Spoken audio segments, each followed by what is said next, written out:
waan biraa waa isinii fideeruu qabu. Daa'imman kun galata cheerchii kanaati.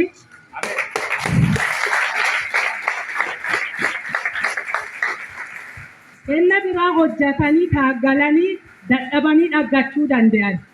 Makiina waaqa adda addaa kan garuu kennaa akka daa'immaanii yoo Kiristoosiin malee dhaggachuu hin danda'an. Kiristoosiin daa'ima kana mara kanaan naa kenne.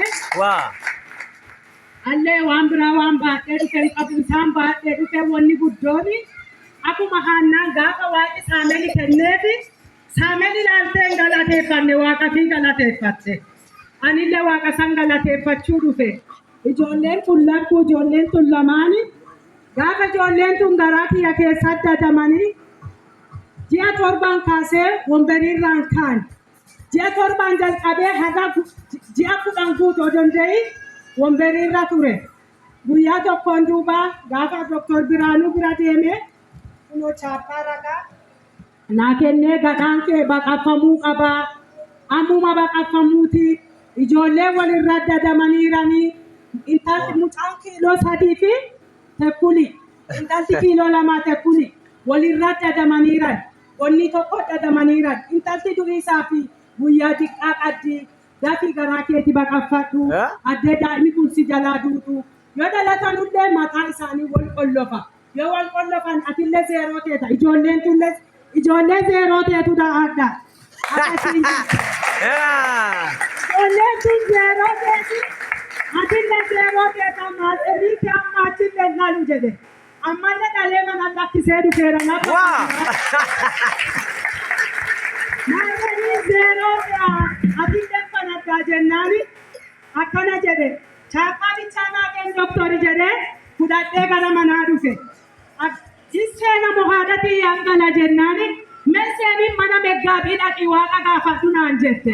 Meggaabii gaaffii waaqaatti irra jira isin bira jiraatti fayyadama. Waraqaa kana qabadhee dhufee mana ta'ee ayii waaqa garuu maqaan keen bada maqaan keen badii garaan kiyya bakka kun abbaa ce'anii hin barbaachisu jedhee waraqaa kana qabadhee mana meggaabii deemee meggaabii bakka garaan kun baqaquu jedhane yoo waaqi garaan kun baqaquu jedheen baqaffadha waaqa naa kadhadhu jedhee kifilii fuudhee na dabarse masaafa na dubbisee naa kadhate akkana naan jedha waaqi jedhe manatti hin dee'i hospitaala deemi wanna hospitaala si arguufi doktoroota si maadeeffachiisa maqaa kiyya warra maadeeffatu jira waaqa kaan kiyya maadeeffatu ulfinna kiyya warra baqaadhaa qaban ulfinna waaqa dhaguun namatti hin tolu. Haleluuyaa.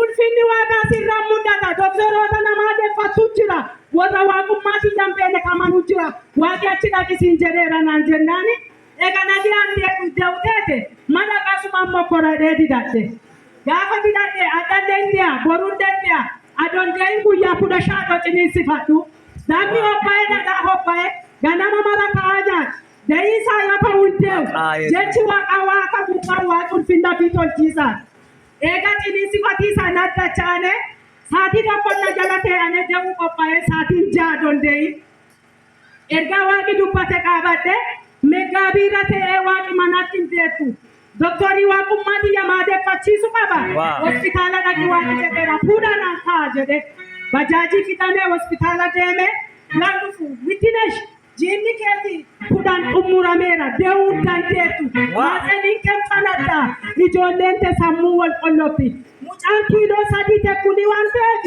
intalan miidha intalti nyaatan qaddu jedhe doktor waaqi nama waaqaarra ta'ee akkana naan jedheera garaan keen baqaqu waaqummaa kiyya nama maadeeffachiisu qaba jedheera garaan kiyya baqaqu jedhee.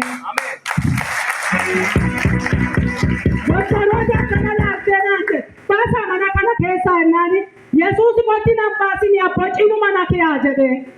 Cinuma na kee mana Yesuusiiti mati abbaa garuu fuudhee manni mootummaa kamaa Yesuusiiti cinaa na kee jedhee.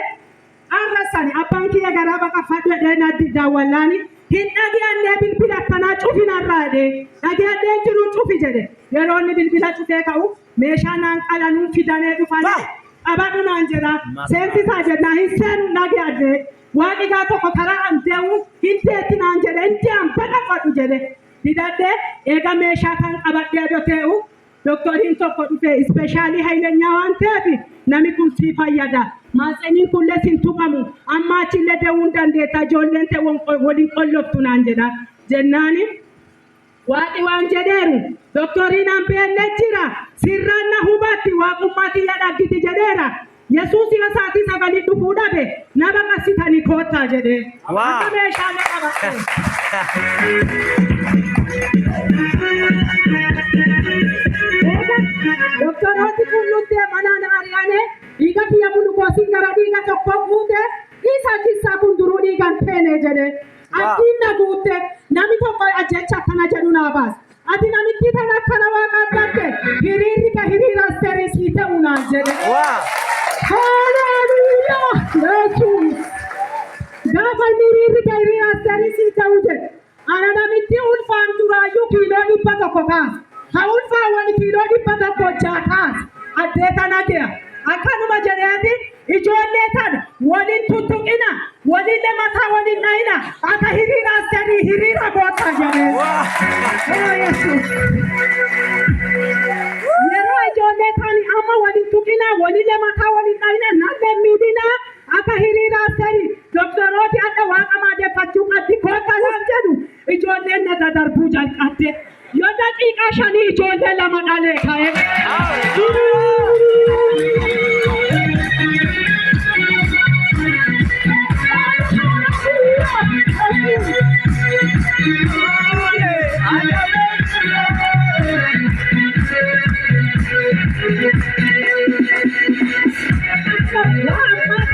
Yeroon sun keessa namoota ulfaate yanti raafante ulaani dinkeeti.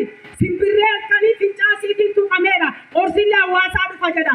Parastaamoolii bulee horaallee naan kennine nagayaan ta'e ijoolleen xiyya bilisaa akkuma kan barii lafaa dhuftee doktorooti wittineeshi dhugumaan teette dhugumaan waaqisi gaaree jedhane akkuma meggaa biirraa geessan waaqayyo maadeeffatane waaqi maadeeffame galati